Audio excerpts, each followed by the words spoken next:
The number 4 key to living and dying with no regrets is to forgive often. If there's one thing that's going to try to keep you from forgiving, it's social media. Wow. Social media monetizes outrage. In fact, the more outrage you have and the longer you hang on to it, the more likely you are to be able to make money from your outrage. And so people sit on the comfort of their own couch, just hurling grenades at people they don't even know, hurling judgmentalism and condemnation from their couch as they eat Lay's potato chips and sip Mountain Dew.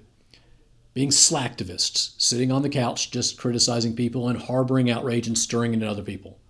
If you spend enough time on social media, pretty soon you won't be able to forgive at all, and you'll find yourself living in a prison of your own outrage. If you want to move past that, you have to believe, if you want to move to forgiveness, you have to believe that 3 things are true.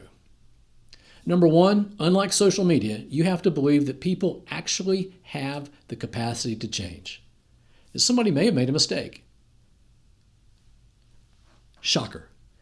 That mistake doesn't define who they are. They don't always make that mistake. They made a mistake. And they have the capacity to change, to make good decisions.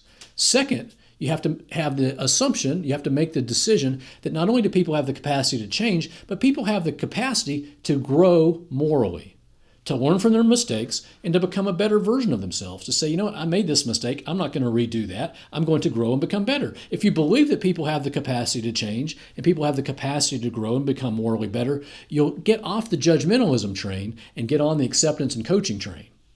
And then thirdly, if you want to move out of cancel culture and out of social media and out of lacking forgiveness, you have to believe people have the capacity to change, they have the capacity to grow, and thirdly, you have to remember that that person is a human being just like you are.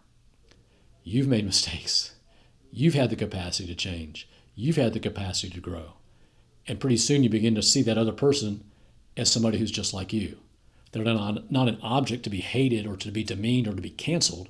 They're someone to be loved, to be rehabilitated, to be encouraged, to be brought along the journey. Because after all, that's how you'd want to be treated too. And if you're ever going to get better, if you're ever going to become the best version of yourself, particularly in the 4th quarter, forgiveness is going to play a key role because we learn from our mistakes. Mistakes aren't failures. Mistakes are opportunities to become better.